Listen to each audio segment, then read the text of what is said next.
Si usted nos visita por primera vez, quiero ponerlo en contexto. Nosotros el año pasado, por esta época, en Año Nuevo, empezamos un tema basado en el libro de Josué. Y el tema lo titulamos Cruza tu Jordán. Cruza tu Jordán. Y es la historia del pueblo de Israel que después de salir de Egipto, que Dios los libera de esa cautividad donde estuvieron más o menos 430 años como esclavos de Egipto. Y cuando ellos salen, que por la rebeldía era algo que duraba por ahí 40 días para llegar, y por la rebeldía por cada día se le convirtió en un año, 40 años en el desierto. Y después de esos 40 años muere Moisés, y ahora entonces está Josué y toma la bandera, y Dios le encomienda llevar el pueblo para que tome posesión de la tierra prometida, que era Canaán, una tierra habitada por gigantes. Entonces ahora, ¿qué hice yo el año pasado? Compartí con ustedes el capítulo 1, donde Dios anima a Josué para que lleve el pueblo, porque Josué tenía miedo, tenía temores para reemplazar a Moisés, semejante líder. Él tiene temor. Y Dios le dice: esfuérzate y sé valiente, yo estoy contigo. Y en medio de todo eso sacamos principios para nosotros. Entonces el Cruza tu Jordán fue algo histórico, fue algo que ocurrió, fue un milagro. Eso lo vamos a estar viendo. Pero de ahí estamos extractando principios para nuestra vida espiritual, como iglesia sobre todo. Pero también para que tú lo apliques en tu familia, para que lo apliques en tus proyectos, en tus emprendimientos. Cruza tu Jordán. Ese cruza tu Jordán es algo metafórico para decir: ahí hay obstáculos, ahí hay problemas, ahí hay dificultades. ¿Cómo los vas a enfrentar? ¿Cómo los vas a atravesar? Bueno, estamos aprendiendo principios. Ya hemos compartido 5 cosas que necesitamos para cruzar el Jordán. El año pasado dimos la primera temporada 3 predicaciones. Este año, con esta predicación de hoy, ya tenemos la 6ª predicación de Cruza tu Jordán. 3 el año pasado y 3 este año. Y así vamos a seguir haciendo año por año. En todos los años nuevos que el Señor nos regale la vida, seguiremos estudiando el libro de Josué. Ayer alguien que estaba tan animado con el estudio de Josué me decía: pastor, ¿usted por qué no predica Josué todo el año? Y yo le dije: sí, muy bueno, pero no, lo estamos tomando solamente para año nuevo. Y en el año vamos a estar tocando otros temas. Si usted se la perdió, si no pudo estar en la temporada pasada, si no pudo estar en las 2 predicaciones anteriores, ¿cómo hace para escuchar las predicaciones? Fácil, vaya a redilnorte.org, página web de nuestra iglesia. Al lado derecho está predicaciones. Le da clic ahí y ahí están las predicaciones de este año. Y abajo dice ver la serie completa. Le da clic y se abre el blog y ahí están todas las predicaciones.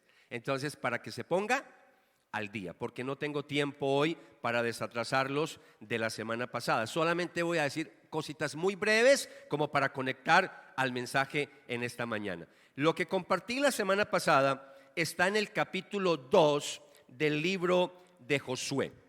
En ese capítulo vimos la semana pasada la fe de Rahab, una mujer prostituta. Y a veces cuando uno está leyendo por primera vez Josué, le causa sorpresa que después del capítulo 1 no pase al capítulo 3, que es donde ya cruzan el Jordán, sino que ahí hay un capítulo en la mitad extraño, algo extraño. Pero a Dios le plació dejarnos ese capítulo ahí como una lección de fe para nosotros, y es la historia de fe de Rahab. Cuando hablamos de Rahab, yo compartí con ustedes la semana pasada que algo que necesitamos nosotros para cruzar el Jordán es actuar con fe. Si quieres saber las otras, ya sabes, escúchese las predicaciones porque no se las voy a decir.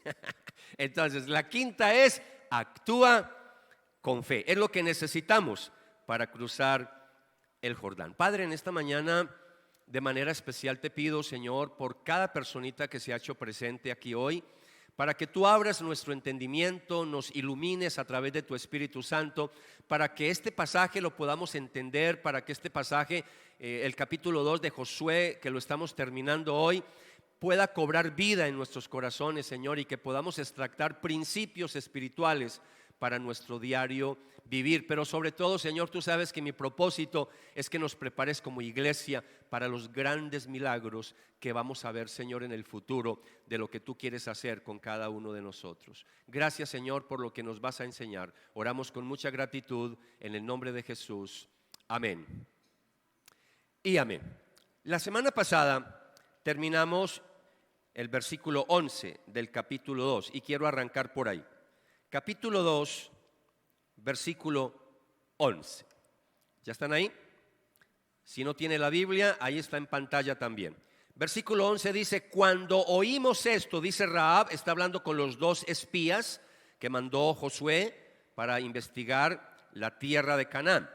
Cuando oímos esto, nos acobardamos, no quedando ya valor en hombre alguno por causa de ustedes, porque el Señor, el Dios de ustedes, es Dios arriba en los cielos y abajo en la tierra.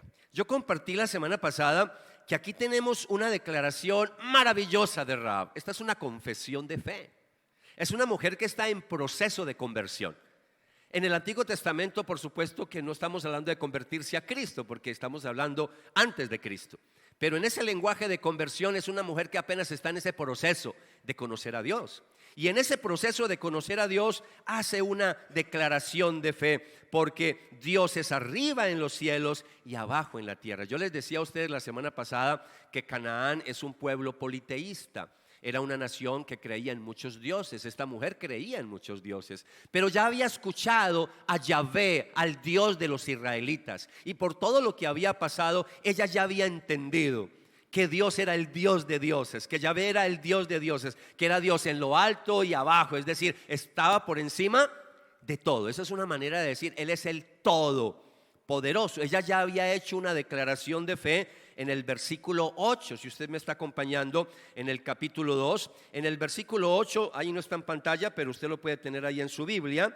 Entonces dice: sé que el Señor les ha dado esta tierra y que el terror de ustedes ha caído sobre nosotros y que todos los habitantes del país se han acobardado ante ustedes. Otra vez, yo sé que el Señor les ha dado esta tierra. Eso lo vimos la semana pasada. Una mujer que tiene fe es una mujer que tiene más fe que cualquier creyente en el día de hoy. Una mujer que ya da por hecho, no ha visto nada, pero ya sabe que esa tierra ya es conquistada por los israelitas. Entonces, ella dice en el versículo 11: cuando oímos esto. La semana pasada pasamos por encima por este pasaje. Yo no profundicé demasiado. Y no profundicé demasiado porque lo dejé para hoy, porque esta es una predicación muy amplia, muy vasta, es decir, aquí hay mucho para aprender. Entonces, una predicación de 4 puntos lo dejé para 2 predicaciones. Entonces, déjeme explicarle algo que no expliqué mucho la semana pasada, porque hemos oído ¿qué? Hemos oído, versículo 10, váyase al versículo 10 para que usted vea qué era lo que ellos habían escuchado, por qué estaban tan aterrorizados, por qué el pueblo tenía tanto temor viéndose acercar al pueblo de Israel, que ya estaba en las fronteras, ya estaba ahí para ingresar, ¿cierto? Entonces miren lo que dice el versículo 10, porque hemos oído cómo el Señor secó el agua del Mar Rojo delante de ustedes cuando salieron de Egipto. Ahora, uno ve esa historia y ya como la mayoría la sabemos, la conocemos, de pronto no vemos la magnitud de lo que hay acá. Esto es un super milagro.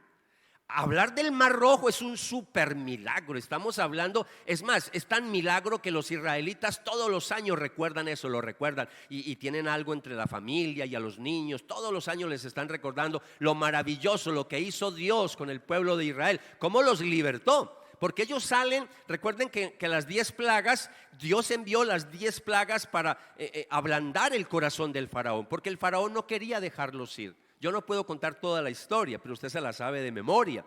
Entonces, cada plaga que Dios mandó era para ablandar el corazón del faraón. ¿Para qué? Para que los dejara ir, porque ellos estaban esclavos 4 siglos. En esclavitud. Dios levanta a Moisés como un salvador. Recuerden todo lo que Dios hizo a través de Moisés. Hasta le dio señales, hasta le dio una vara. Recuerden que yo he predicado muchas veces que yo sueño con esa vara de Moisés. Y a veces he dicho, qué rico que a mí me dieran una vara de esas, porque yo haría maravillas. Mejor dicho, los pondría a hacer filas aquí, a cada uno le daba llavarazo para que cambiara. Y entonces él con esa vara hacía maravillas, con esa vara, pero no era la vara, era el poder de Dios, ¿cierto? Con el bastón de pastor que tenía Moisés. Entonces cuando viene la 10ª plaga, porque cada vez que había una plaga el faraón decía, sí, los voy a dejar ir, y después se arrepentía. Entonces Dios mandaba otra plaga y otra plaga y otra plaga. Pues las 10 plagas, los estudiosos nos dicen que cada plaga está representando uno de los dioses de Egipto. Y no está lejos de la realidad. Ellos estaban llenos de dioses, eran politeístas. Era una manera de demostrarles que Yahvé estaba por encima de cualquier dios que ellos tenían. Y la 10ª plaga fue la peor. En la 10ª plaga fue la muerte de los primogénitos. Y eso fue terrible. Y eso sí que causó dolor al faraón porque su hijo murió. Y en medio de eso los deja ir. Pero ya cuando ellos iban y estaban ya al borde prácticamente del Mar Rojo, y Moisés sin saber qué era lo que Dios iba a hacer con ellos, ¿cierto? Entonces, ¿qué hizo el faraón? Se arrepintió y se fue con todo el ejército, con todos, a acabarlo, a destruirlo. Y cuando llegan, entonces, ¿qué tiene? ¿Cuál es el escenario de Moisés? Con cientos de miles de familias, el mar adelante, a los lados no hay sino montañas y atrás viene el ejército. No hay escapatoria. A eso se le llama un balsefón, porque en hebreo ahí aparece que estaban en un balsefón. Eso es un callejón sin salida, cuando uno está en una encrucijada, cuando uno dice, ¿y ahora qué? Y bueno, ya no dan el programa, ¿y ahora quién podrá defenderme? ¿Cierto? ¿Y ahora quién podrá salvarme? ¿Cierto? Y ahí está Moisés, y recuerden el milagro. ¿Qué dice el Señor? Extiende la vara, y le dio un varazo ahí al mar y ¡fua! Eso se abrió. Eso no es un cuento, es una historia verídica. Es un milagro, como dicen por ahí los paisas de Tracamandaca. Eso lo escucharon los cananeos. Y estaban aterrorizados. Pero como si fuera poco, mire lo que dice la palabra del Señor. No solamente dice eso. Dice, también oímos. ¿Qué oímos? También supimos lo que hicieron a los 2 reyes de los amorreos que estaban al otro lado del Jordán, a Sehón y a Og, a quienes destruyeron por completo.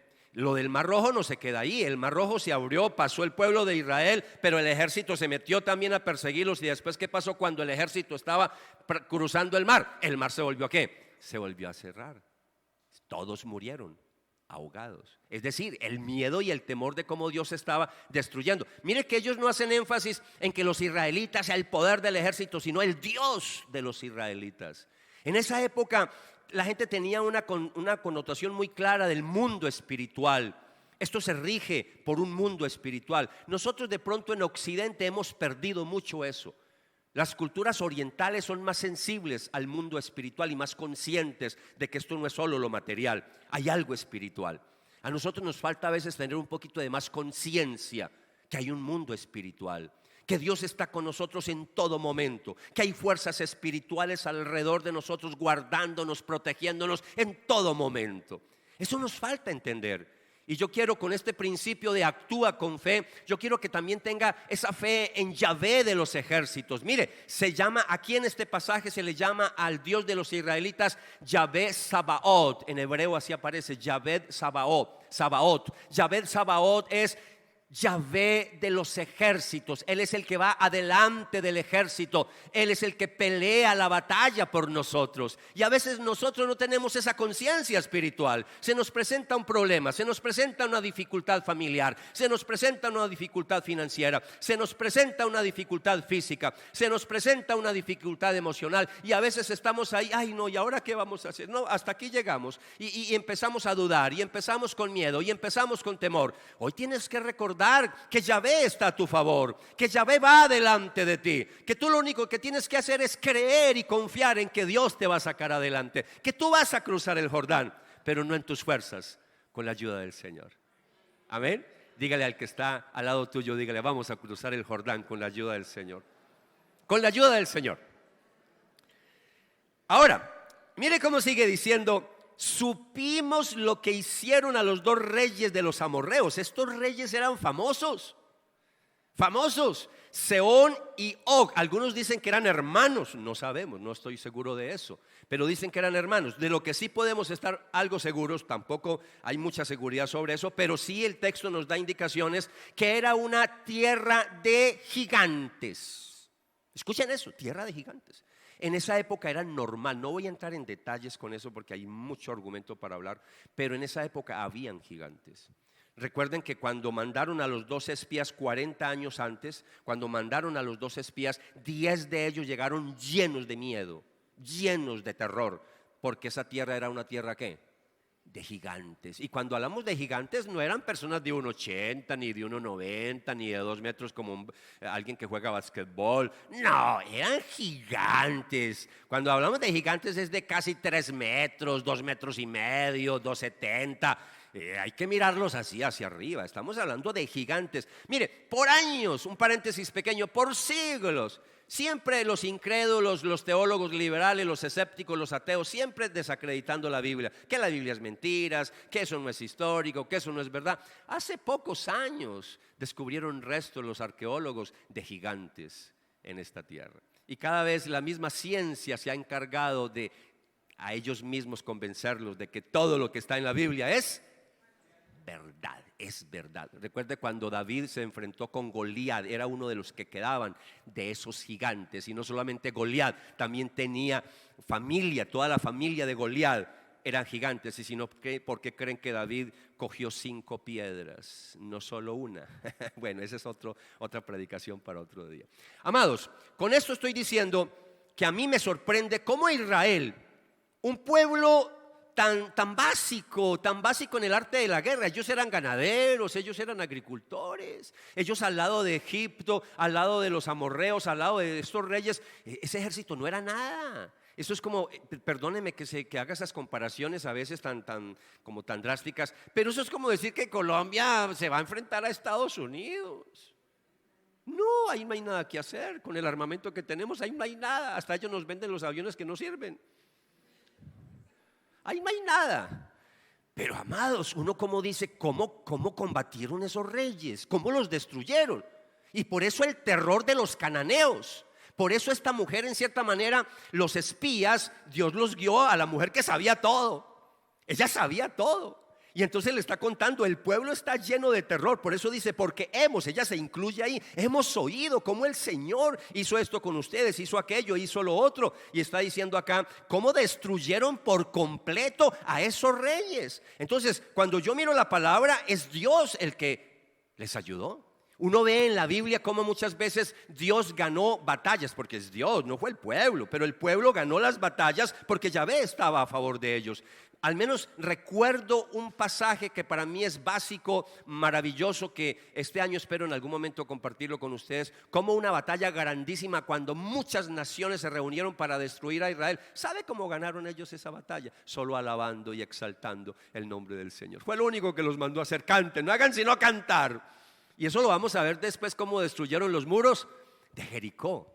¿Cómo cayeron esos muros? Ahí vamos a seguir aprendiendo muchos principios de este libro de Josué. Amados, yo tengo que avanzar porque, repito, hoy estamos terminando, no puedo dar más detalles. Solamente decirles que los dioses de Egipto, los dioses de los amorreos, los dioses de esa época no eran nada comparado con Yahvé de los ejércitos. Y Rahab reconoce que el Dios de Israel es el Dios todopoderoso. La semana pasada yo les dije a ustedes que Rahab tenía unas características muy especiales de fe. Por eso pasó a la historia. Les dije la semana pasada cómo una prostituta se convierte al Señor y cómo, siendo una prostituta con un pasado de esos, Dios la escoge para que también a través de ella siga el linaje de donde viene Jesucristo.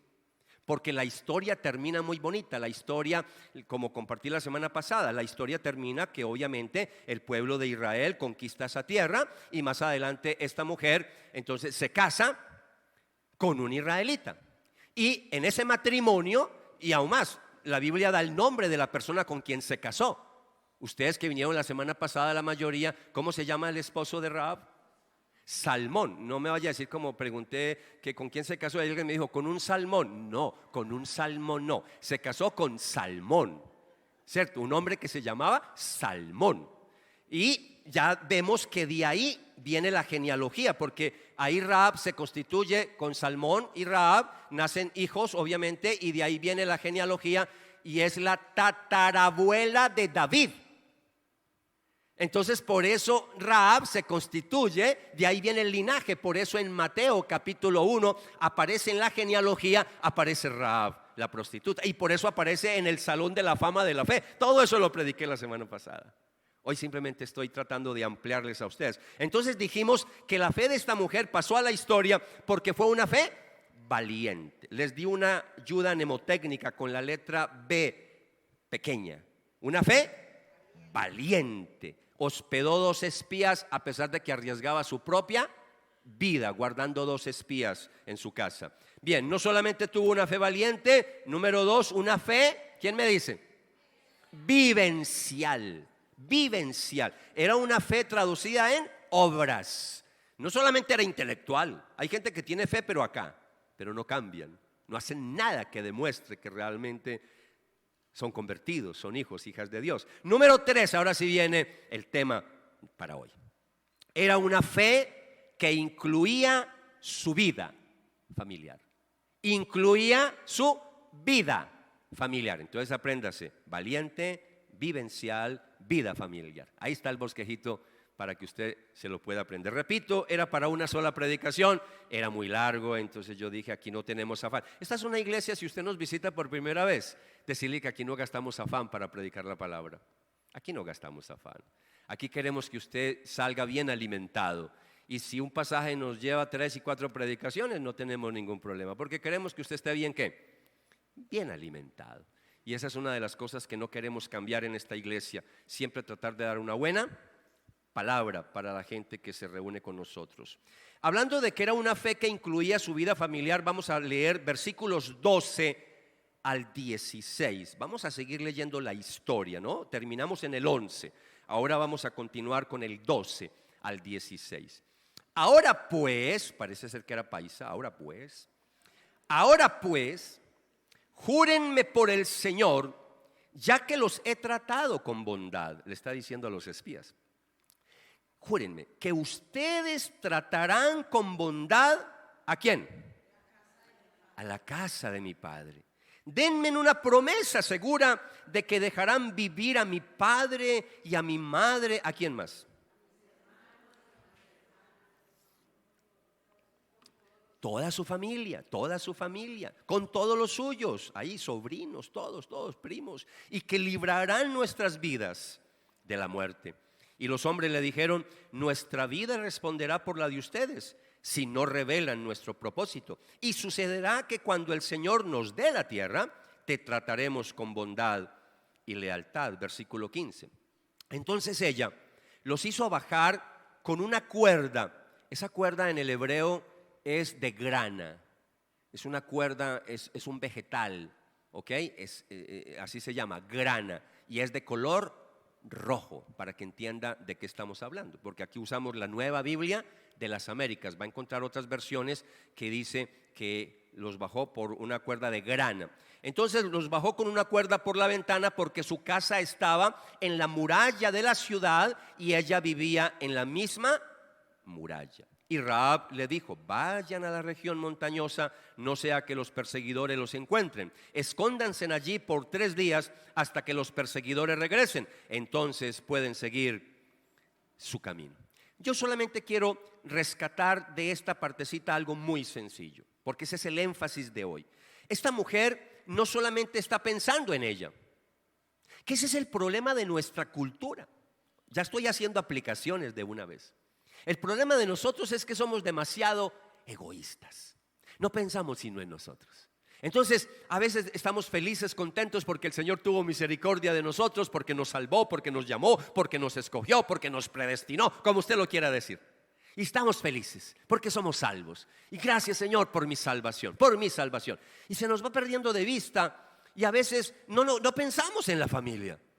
¿Y qué si ese familiar se llega a morir sin Cristo? ¿Y qué si se muere hoy sin haberse arrepentido, sin haber llegado a los pies del Señor? ¿Qué le va a pasar? Y a veces no pensamos en la salvación de nuestra familia. Yo le hago una pregunta no para que me la responda verbalmente, sino en su corazón. ¿Cuándo fue la última vez que usted oró por su familia? ¿Cuándo fue la última vez que usted oró por su cónyuge? ¿Cuándo fue la última vez que usted oró por sus hijos, oró por sus abuelos? por sus tíos, por sus tías, para que lleguen a los pies del Señor. ¿Cuándo fue la última vez? Alguien puede decir hoy. Bueno, maravilloso, pero creo que algunos podrán decir, ya se me olvidó cuándo fue la última vez que yo oré por mi familia.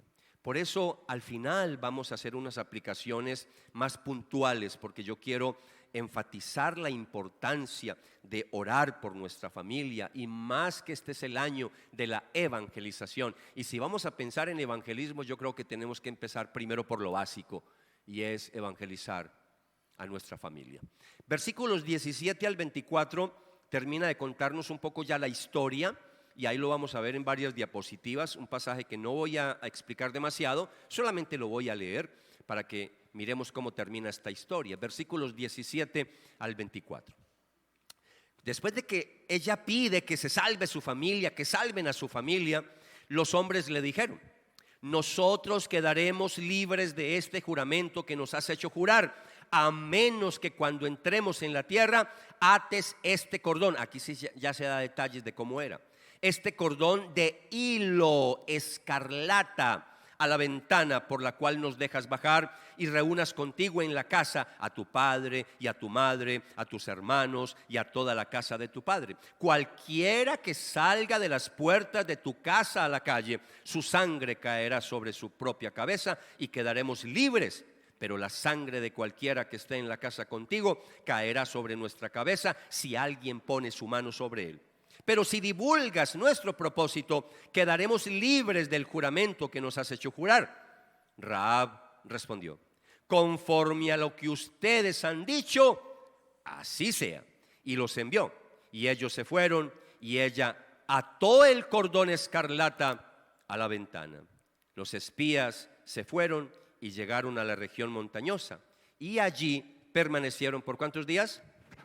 3 días, hasta que los perseguidores regresaron. Los perseguidores los habían buscado por todo el camino, pero no los habían encontrado. Entonces los 2 hombres regresaron y bajaron de la región montañosa, y pasaron y vinieron a Josué, hijo de Nun, y le contaron todo lo que les había acontecido, y dijeron a Josué: ciertamente el Señor ha entregado toda la tierra en nuestras manos, y además todos los habitantes de la tierra se han acobardado ante nosotros. La semana pasada yo resaltaba que no solamente es la fe de Rahab, es la fe de los 2 espías. La fe de ellos es una fe de la buena. Ellos creían y tenían la certeza de que Dios les iba a entregar la tierra, y por eso la historia termina como empieza, con los 2 espías, y termina con los 2 espías, pero realmente el personaje principal que hemos visto ha sido Rahab, y por eso hice mucho énfasis en Rahab. Ya después vamos a hacer énfasis en el ejército de Israel. Entonces, la salvación no estaba garantizada automáticamente para todos los familiares de Rahab. La seguridad se reservaba exclusivamente para ¿quiénes? Para los que estaban dentro de la casa. Si alguien quedaba fuera de la casa, no iba a ser salvo. Entonces yo quiero que entendamos un poquito lo que está pasando acá, porque lo que está pasando acá, de aquí yo puedo sacar principios espirituales para nuestra vida, y eso es lo que voy a compartir a continuación. Ahora, en medio de esto me llama mucho la atención, porque en la medida que ella los está bajando ahí por las paredes de esas murallas, obviamente pasaban varios días para que ellos regresaran, mas sin embargo ella inmediatamente colocó el hilo de grana. Es impresionante. Ella no espera al otro día. Eso se llama tener fe. Hasta en eso veo yo la fe y la confianza esa. No, yo voy a poner esto es ya. Y yo me imagino que inmediatamente sacó el celular a llamar a toda la familia: vengan para la casa. De pronto no el celular, pero sí los llamó a todos, porque así fue Dios. La historia termina de que Dios salvó a toda su familia. Ahora, amados, no solamente es la fe de Rahab, sino que ella les transmitió fe a la familia. ¿Y por qué sé eso? Aunque la Biblia no da los detalles. ¿Cómo lo sabemos? Ningún familiar denunció lo que estaba pasando. Todos guardaron silencio, y toda esa familia se salvó. Y ahí viene entonces la aplicación para nosotros. Tengo varias aplicaciones prácticas, pero no quiero perder, para mí, empezar por lo que para mí es lo más importante. Es la aplicación espiritual. Para mí la aplicación espiritual es que ese hilo de grano, color escarlata, rojo, y escúcheme, Para los maestros de la palabra, los que son aquí expertos en el manejo de la palabra, yo con lo que voy a decir no me vaya a tildar de alegoría, que estoy alegorizando la palabra, porque yo sé que es una alegoría. No, voy a decirles acá, el hilo de grana es una metáfora, un tipo, un símbolo, como usted lo quiera llamar. Es algo real, ocurrió literal, fue un hilo de grana y fue un símbolo para saber cuando llegara el ejército, donde vean ese hilo, esa casa no la toquen. Listo, ahí está. Pero era de color rojo. Interesante. Cuando yo voy al Antiguo Testamento, el color rojo tiene un simbolismo especial. 40 años antes había pasado algo, y vuelvo otra vez con el tema de las 10 plagas de Egipto. La última plaga, que era para doblegar al faraón. Recuerde que la última plaga, cuando Dios dijo: voy a mandar a mi ángel, es decir, el ángel de la muerte iba a destruir a todos los primogénitos, todos. ¿Cómo iban a saber a qué casa sí, qué casa no? Porque también estaban los israelitas. Ustedes conocen la historia. Ustedes que leen la Biblia todos los años una vez completica, ¿sí o no? Se saben la historia. Había que colocar en los dinteles, en las puertas de las casas, ¿qué? Sangre de un cordero. Claro, entonces cuando pasaba el ángel y veía color rojo en esa puerta, esa casa no la tocaban. Y se salvaron todos los primogénitos de Israel, menos los primogénitos de Egipto. Y eso para el faraón fue terrible. Eso sí lo doblegó y eso sí lo convenció. Y uno mira a lo largo del Antiguo Testamento cómo se instituyen después los sacrificios, el derramamiento de la sangre para el perdón de los pecados. Y después vemos la culminación en Jesucristo. He aquí el Cordero de Dios que quita el pecado del mundo. Y la declaración de la Biblia: sin derramamiento de sangre no hay perdón de pecados. Entonces ahora no nos salvamos con un hilo de grana, no, ahora nosotros nos salvamos es a través de la sangre de Jesucristo. Entonces es importante que entendamos que nuestra familia no se va a salvar por buena gente. Nuestra familia no se va a salvar que porque yo ya asisto a la iglesia, que porque yo ya soy salvo, automáticamente mi familia se va a salvar. No, ¿quién le dijo eso? ¿A usted quién le enseñó eso? Yo veo a algunos pastores enseñando eso y digo: por favor, ¿este en dónde estudió? ¿Cómo es posible que estén enseñando que porque alguien aceptó a Jesucristo, que porque ya es salvo, automáticamente su familia es salva? Y algunos cogen textos fuera del contexto. Cogen a Hechos 16:31, que cuentan la historia cuando Pablo y Silas estaban encarcelados, cuando ocurre la liberación milagrosa de Dios, cuando se convierten, ¿cierto? Cuando se liberan todos los presos y el carcelero de Filipo se va a quitar la vida porque se volaron los presos. Claro, y ellos pagaban con su propia vida con solo uno que se volara, el carcelero de Filipos. Entonces Pablo, cuando ve que ya se va a matar, le dice: no, detente, no te mates. Cree en el Señor Jesucristo y serás salvo tú y tu casa. Ahora, por favor, pero es que toda la casa estaba ahí. Pablo sí les predicó a todos. Es más, todos se bautizaron. Yo no puedo sacar de ese texto decir: no, cree en el Señor Jesucristo y serás salvo tú y tu casa. Sí, serán salvos, pero si cada uno de ellos ¿qué? Se arrepiente y deposita su fe en Jesucristo. La salvación es individual, es personal. No me vaya a salir: no, es que mi mamá es muy consagrada, ella se convirtió, yo sé que con la cucha, yo sé que ella me va a salvar. No, señor. Es personal. Cada uno dará cuenta de sí mismo. Cada uno dará cuenta de sí mismo. Entonces, ¿qué les quiero decir? Miren lo que dice Hebreos capítulo 2, versículo 9. Tengo muchos textos, pero no. Voy a dejarlo muy sencillo hoy, porque ustedes, la mayoría de los que estoy viendo acá son creyentes, conocen muy bien esto. Dice el autor de los Hebreos: pero vemos a aquel que fue hecho un poco inferior a los ángeles, es decir, a Jesús, coronado de gloria y honor a causa del padecimiento de la muerte, para que por la gracia de Dios probara la muerte por todos. Esta es una iglesia que enseña que Jesucristo murió por toda la raza humana. Aquí enseñamos eso. Aquí enseñamos que Jesucristo es el representante de toda la raza humana. Él muere por todos los seres humanos, porque de tal manera amó Dios al mundo, todos los habitantes de este planeta, que dio a su Hijo unigénito, para que todo aquel que en Él crea no se pierda, mas tenga vida eterna. Ahorita vamos a mirar el texto ahora, solamente se lo quiero recordar. Por eso esta cruz, nosotros tenemos esta cruz donde la parte amplia es para mostrar que Cristo murió como representante de toda la raza humana, pero este símbolo en el centro es, muere especialmente por los escogidos. Ahora, ¿cómo se salva una persona? Si Cristo muere por toda la raza humana, ¿automáticamente entonces toda la raza humana se salvó? No, no. Eso es lo que piensan algunos calvinistas reformados. No. Yo soy calvinista, yo soy reformado, pero tengo una concepción muy diferente de lo que es la muerte de Cristo. Él muere por toda la raza humana, pero nadie es salvo sino cuando deposita la fe en Jesucristo. Ahora, esa fe se la da Dios, claro que sí. Pero lo que le quiero decir es que solamente es salvo, por eso dice, porque de tal manera amó Dios al mundo que dio a su Hijo unigénito para que todo aquel que en Él crea, es cuando cree, es cuando deposita la fe en el Señor, que Él es salvo. En ese momento inicia la salvación de la persona, porque si no entonces todos naceríamos salvos.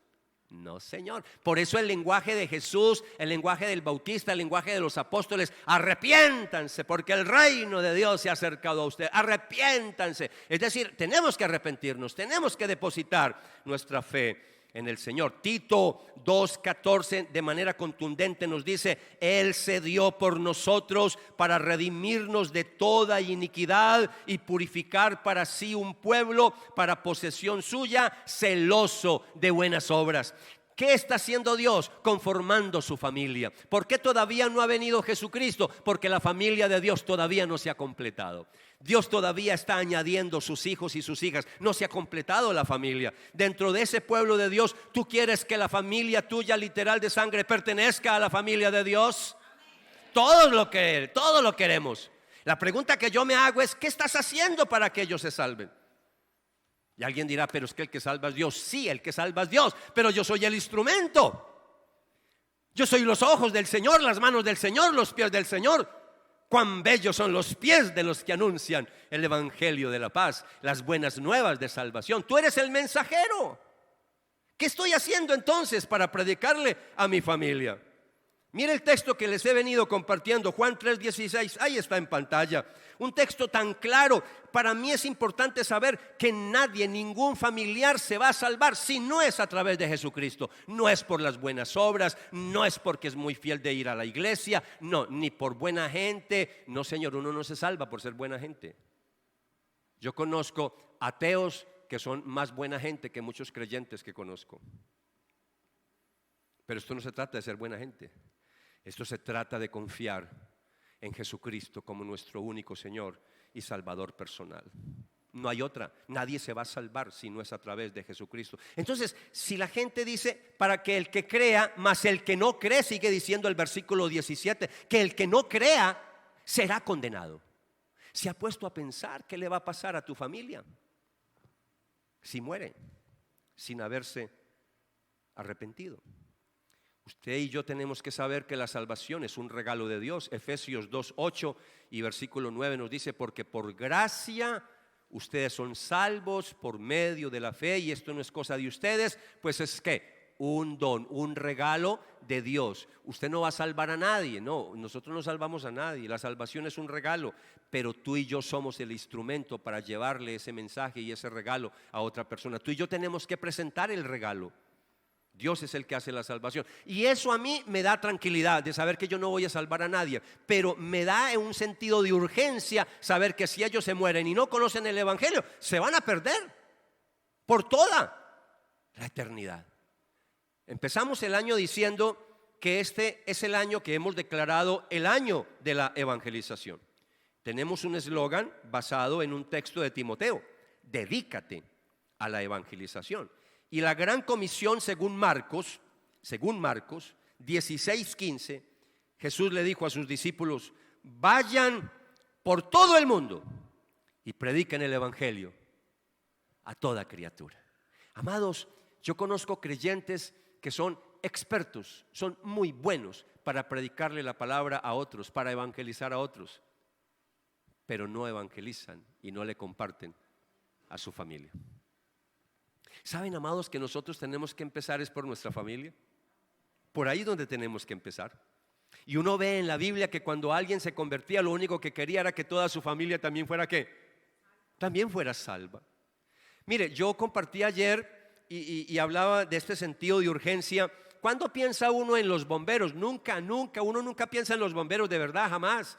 Muchas veces pensamos en hacer donaciones y cosas para otras entidades, pero uno nunca piensa en los bomberos. Hablo de la gran mayoría. Yo sé que aquí hay bomberos bueno, sí piensan en los bomberos o tienen familia que están en el cuerpo de bomberos. Pero por lo general nadie piensa en los bomberos. Pero eso sí, haya un incendio o esté uno a punto de que la casa se le va a quemar o que se esté quemando, ahí sí piensa en los bomberos. En estos días que se estaba quemando esas montañas por allá por Peñaverde, ay Dios mío, desde la casa yo escuchaba y veíamos esas llamaradas y uno no escuchaba sino los gritos: llamen a los bomberos, llamen a los bomberos. Amados, si nosotros tuviéramos ese sentido como de urgencia, de saber que ya, pensemos en el pueblo de Canaán, ellos veían que el pueblo de Israel ya se acercaba, habían arrasado con los egipcios, habían arrasado con esos reyes de los amorreos, con esos gigantes, y ahora iban a ellos, tenían miedo, tenían terror porque también los iban a destruir. Por eso Rahab dice: venga, por favor, salven a mi familia. Ella tenía la certeza de que ese pueblo iba a ser destruido. ¿Tú tienes esa conciencia de que si tu familiar se muere se va a ir para el infierno por toda la eternidad? ¿Eres consciente de eso? Porque a veces no somos conscientes de eso. Por eso, amados, pensando en esto, ayer estaba predicando y se me vino a la mente cosas que no estaban en la primera predicación que hice a las 5 de la tarde. Fue algo que el Señor empezó a recordarme y me tocó cambiar el sermón. Y el Señor me recordaba la parábola del rico y Lázaro. Eso no está en pantalla, pero déjenme medio refrescarles un poco la memoria. Recuerde que el rico muere, se va para el infierno, no por ser rico, no, sino porque su confianza estaba solo en lo material. Y Lázaro sí se va al cielo, al paraíso, como lo quiera llamar, y allá hay un lugar de descanso, de felicidad, mientras que el rico está en un lugar ¿de qué? De tormento. Y le dice a Abraham en la parábola, le dice: manda a Lázaro que moje aunque sea con el dedo una gotica de agua y la ponga en la punta de mi lengua para que me refresque, porque está atormentado. Pero ahí en medio del tormento, y eso fue lo que el Señor me trajo a la memoria ayer mientras yo predicaba en la celebración de las 7 de la noche, me trajo a la mente cuando el rico en ese tormento se acuerda de la familia. Se acuerda de la familia. ¿Eso en dónde está? Eso está en Lucas capítulo 16, versículo 27 y 28. Por favor, no está en pantalla, búsquelo en su Biblia. Lucas capítulo 16, versículos 27 y 28. Entonces él dijo: te ruego pues, Padre, que lo envíes, es decir, a Lázaro, que lo envíes a la casa de mi padre, pues tengo 5 hermanos, de modo que él los prevenga para que ellos no vengan también a este lugar de tormento. ¡Wow! Amados, es que esto es serio. A veces perdemos de vista la seriedad de lo que estamos hablando. Es que está en juego nuestra eternidad. Nosotros no, porque ya Dios en su misericordia ya nos salvó, ya somos salvos. Si nos morimos ahora, todos nos vamos para el cielo. Amén. Uy, la mitad. Yo espero que tengas la convicción de que tienes a Cristo en el corazón y que la salvación no depende por lo bueno que seas, sino por lo que Cristo hizo por ti en la cruz del Calvario. Yo me voy a salvar es por lo que Cristo hizo por mí, porque si dependiera de lo que yo soy, por favor, ya me condené hace rato. Por eso la salvación es un regalo. Y yo quiero que hoy piense, medite, ¿qué está pasando con tu familia? ¿Cómo es el estado espiritual de tus padres? ¿Cómo es el estado espiritual de tus hijos, de tus abuelos, de tus primos, de tus sobrinos? Es decir, piensa en la familia, tus primos, piensa en todos, tus suegros. Cuando uno habla de familia, el cónyuge hace parte, obviamente, de la familia primaria. ¿Sabe que la Biblia nos da un ejemplo tan bonito de Cornelio? Un hombre que también, como Rahab, estaba en ese proceso de convertirse, estaba en ese proceso de conocer a Dios. Era un hombre que ya había dejado también a los dioses paganos y había abrazado al Dios de los israelitas, pero no era judío. De hecho, es un funcionario del ejército romano. Y Cornelio nos muestra la historia. No tengo tiempo para contársela toda, pero está en el capítulo 10 del libro de los Hechos de los Apóstoles. Y Cornelio recibe una visitación de parte de Dios. A la par, Pedro en otro lugar, en otra ciudad, recibe visitación de parte de Dios. Y Dios le muestra a Pedro que debe de ir a la casa de Cornelio. Y Dios le muestra que Cornelio, que van a mandar por él. Y así fue algo simultáneo, fue un milagro. Y Cornelio entonces lo que hace es que manda a sus funcionarios para que le digan a Pedro que vaya a la casa a predicarles. Y cuando ya todo está listo, Cornelio no solamente estaba pensando en él, al igual que Rahab, él también está pensando en quién. Yo quiero que mi familia también se beneficie. Y entonces mire lo que dice la palabra de Dios en Hechos capítulo 10 versículo 24. Al otro día entró en Cesarea, ¿quién? Pedro, con su gente, con sus discípulos. Y Cornelio los estaba esperando. ¿En dónde? En su casa. Y había reunido ¿a quiénes? Y había reunido a sus parientes.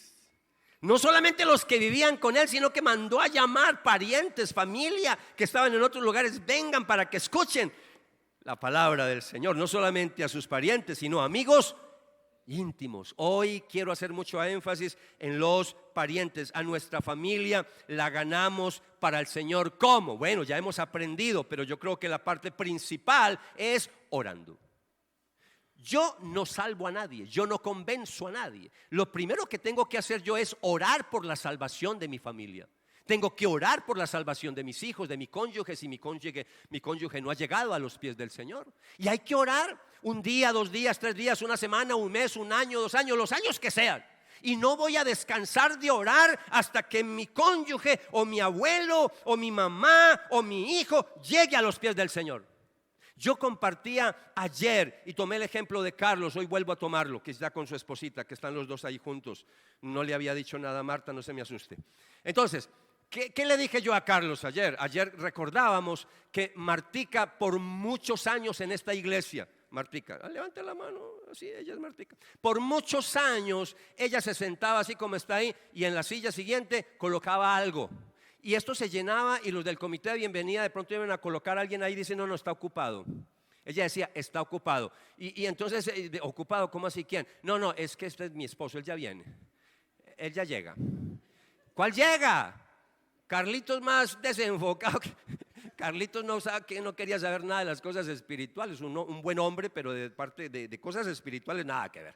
Entonces, y Marta llore. ¿Cuántos años oró Martica por tu cónyuge? 10 años. 10 años hasta que el día llegó. Y ya Carlitos es otra historia, un hombre de Dios comprometido. Y aquí está en el ministerio de alabanza. Lo ven aquí feliz cantando y alabando al Señor. Pero así no fue por muchos años. 10. Ahora, no le voy a decir que usted se va a demorar también 10 años. Puede ser que se demore 15. Pero puede ser un año apenas o puede ser una semana. ¿Qué vamos a saber nosotros?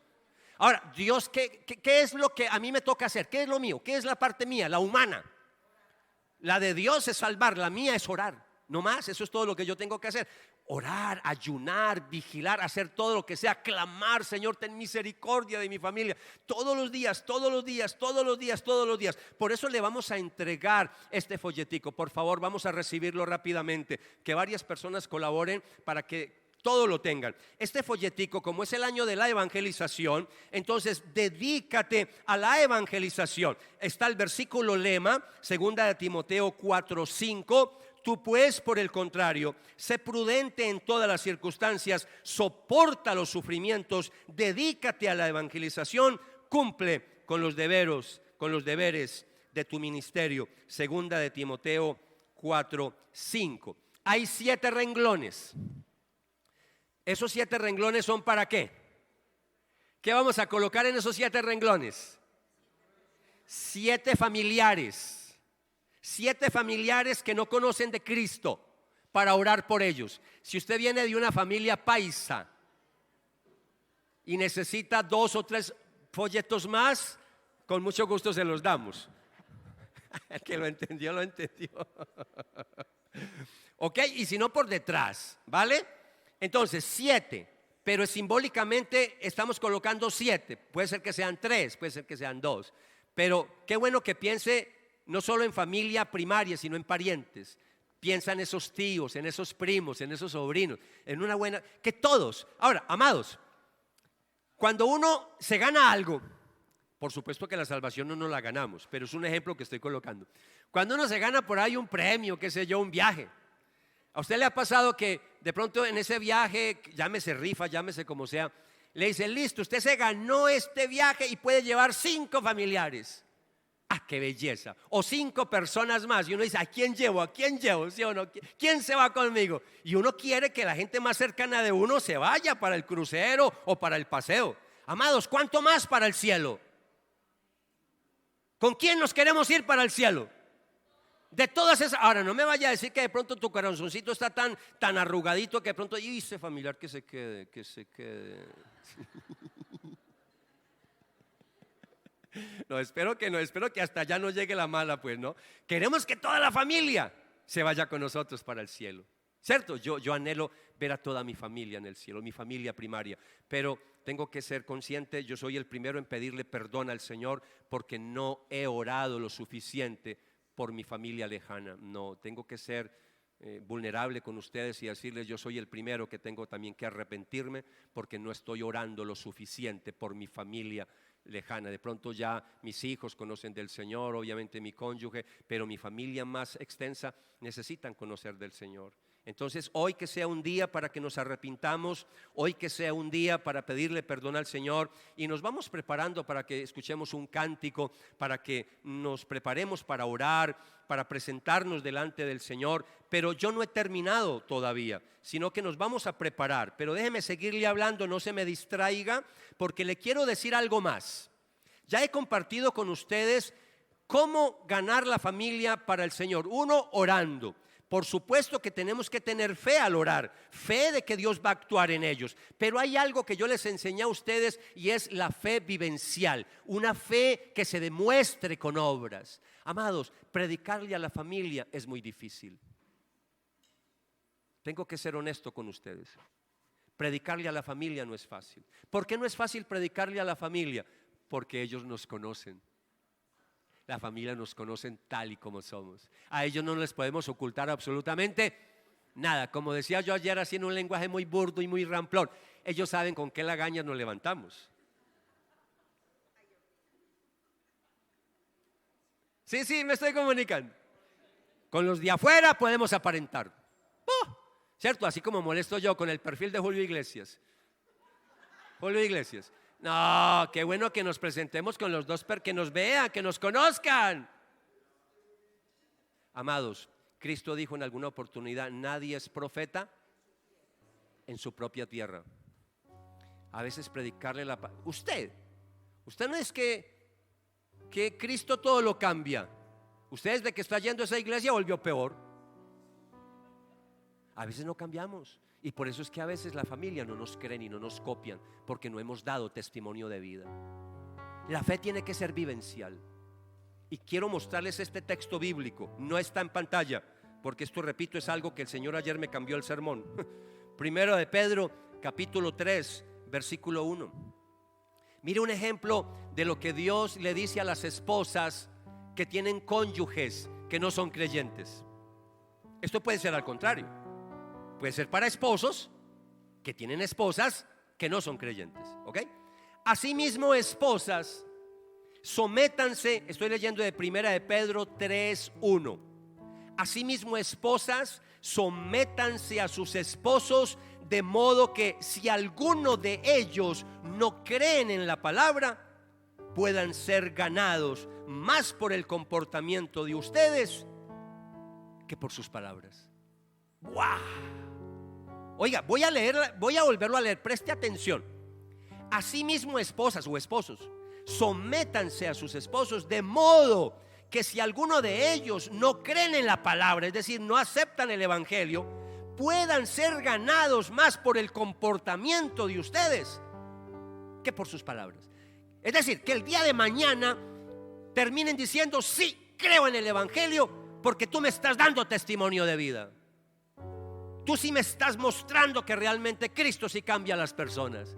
Pero ¿qué van a creer si no cambiamos y seguimos siendo los mismos groseros en la casa?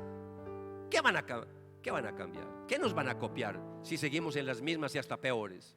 Amados, que el desafío sea cambiar, que el desafío sea cambiar, cambiar, cambiar. Por eso el ejemplo de Cornelio para mí nos enseña a vivir el evangelio de manera simple, dar un buen ejemplo, guiar a nuestra familia con amor para que escuchen el evangelio de Jesucristo. Y diciendo eso, tengo otra aplicación práctica. Cornelio los invitó a su casa. El medio más bello y más fácil de predicar el evangelio es invitarlos para que escuchen la palabra en casa, alrededor de una comida, de un refrigerio, no en la iglesia. A veces de entrada en la iglesia se pueden asustar. Por eso tenemos los grupos pequeños en nuestra iglesia. Los llamamos grupos pequeños saludables, GPAs, GPS. En otras iglesias los llaman células, en otros los llaman grupos de conexión, en otros los llaman grupos familiares, no importa cómo lo llamen. Aquí los llamamos grupos pequeños saludables, también los llamamos pequeños rebaños, porque ahí la iglesia es pastoreada. Tenemos 21 grupos pequeños entre niños, de mujeres, de hombres y de parejas. Pero voy a hacerles un desafío a todos. Para que su familia llegue a los pies del Señor, te voy a desafiar: conviértete en un anfitrión, en una anfitriona. Diga: yo quiero que en mi casa se abra un grupo pequeñño. Y allá te vamos a enviar un líder para que dé el grupo pequeño. Y vas a invitar a tu familia alrededor de un refrigerio, y ellos van a escuchar el evangelio.